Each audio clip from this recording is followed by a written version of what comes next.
This is Optimal Health Daily, episode 1709, Dealing with Injuries as an Athlete, by Flora Beverly of foodfitnessflora.blog. And I'm Dr. Neil, your very own personal narrator. Hey there, happy Saturday, and welcome back to another weekend edition of Optimal Health Daily. This is where I read to you from some of the best health and fitness blogs on the web, and always with a bit of my commentary at the end. And with that, let's keep this intro nice and short and jump right into today's post as we optimize your life. Dealing with Injuries as an Athlete, by Flora Beverly of foodfitnessflora.blog. At university, I undertook a short course on sports psychology, hoping to garner some insight into what makes pro athletes tick and how the rest of us can improve our own psychology to improve our sport. The topic that stuck with me most, however, was talking about the effects of injuries on athletes, and not just professional ones. Since sports have strong mental as well as physical benefits, the stress and anxiety caused by injury can sometimes be almost incapacitating.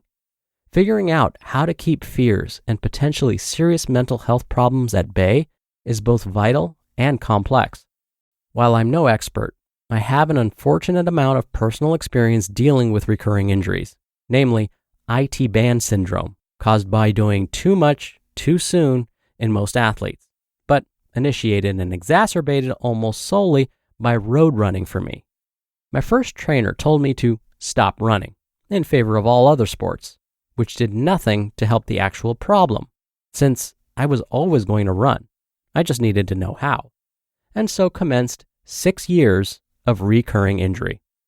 After a huge flare-up during my training for and running the Tokyo Marathon in early 2019, I worked with my second trainer, Zoe, from Physiomotion, based in London, to figure out the cause of my particular injury, weak glutes, poor running form to compensate, and to work on those issues.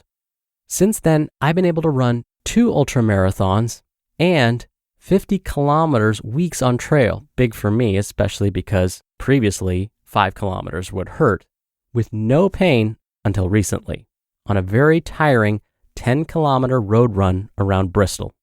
So, in my current mindset, I thought it might be helpful to share my top tips for dealing with injuries, both mentally and physically. Get a diagnosis. For many hearing this, your injuries will be recurring, so you'll have a good idea of what the pain is and what it means. However, for many others, you'll have a lateral knee pain or some calf discomfort and won't know what's gone wrong. Getting a diagnosis is vital to taking the right steps to recovery. Taking time off until it doesn't hurt and then going straight back to what you were doing before doesn't treat the root cause of the problem, so you might have the same issue again. Get a diagnosis and a plan to recover.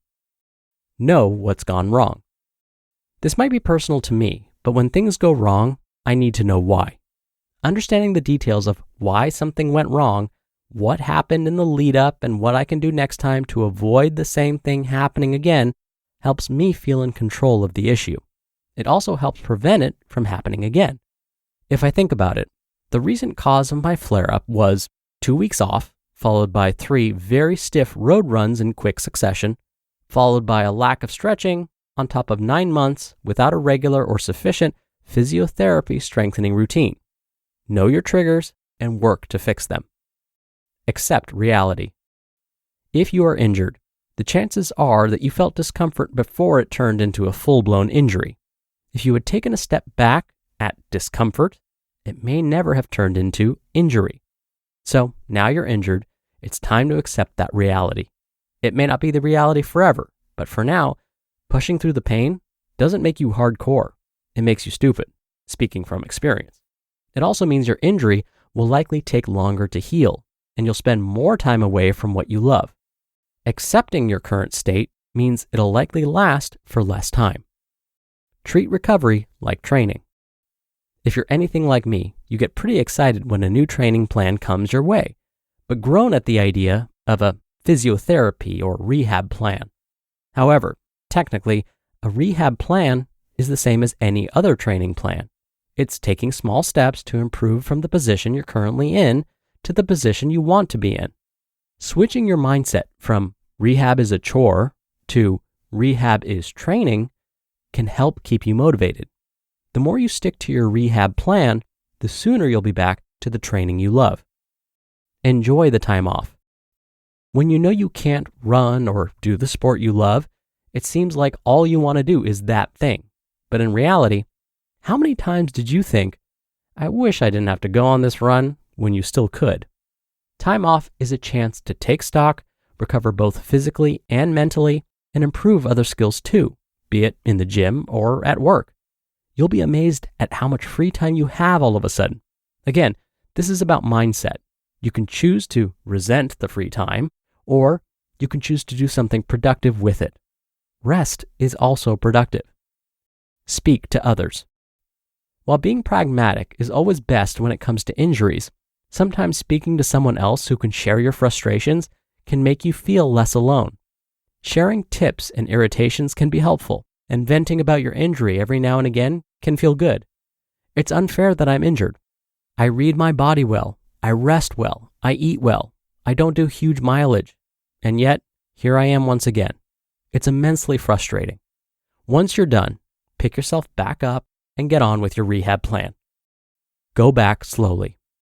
At the end of your 6 weeks or 6 months, you'll likely be trepidatious but excited to get back to running or whatever sport you love. However, these are the tentative first steps after months of recovery and work. Don't go out all guns blazing however fresh you think you feel. Work with your trainer to plan your return to training. A 2-kilometer run is as valid as your previous 20-kilometer runs. Don't let ego or excitement get in the way of a slow and sensible return to training. Your body will thank you in the long run, so to speak. And if anything, you should be finishing your sessions feeling like you want to do more. You just listened to the post titled, Dealing with Injuries as an Athlete by Flora Beverly of foodfitnessflora.blog. As a listener of this show, I'm sure you know that health is about more than just diet and exercise. Research increasingly shows that a healthy gut microbiome is crucial to a healthy life. And pendulum glucose control is the first and only medical probiotic clinically shown to help manage type 2 diabetes when taken with medication.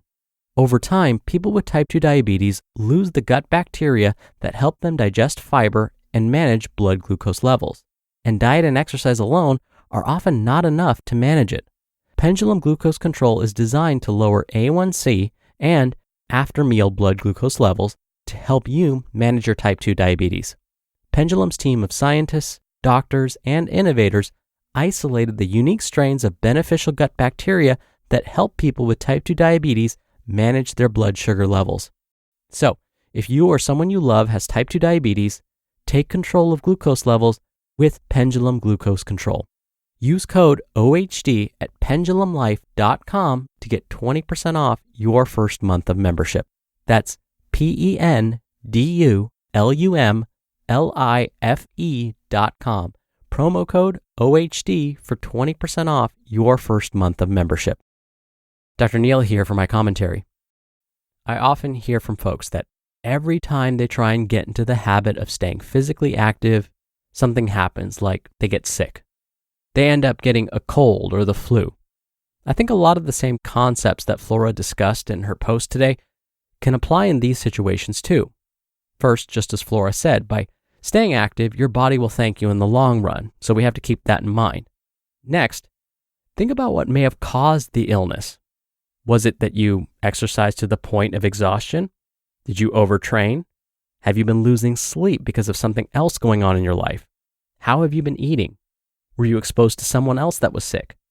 Then, learn from this experience. Get back into exercise slowly. Then continue to progress slowly so that you don't overtrain. Make sure you're staying adequately hydrated and refueling properly. Allow your body enough rest and recovery time. Because the reality is, when you stay physically active, your immune system, your body's defense against illnesses, will be stronger for it. So, even though we're quick to blame exercise as the reason we keep getting sick, it may not be the reason at all. All right, that'll do it for the Saturday episode. I hope you're having a great weekend if you're listening in real time, and I'll be back here tomorrow where your optimal life awaits.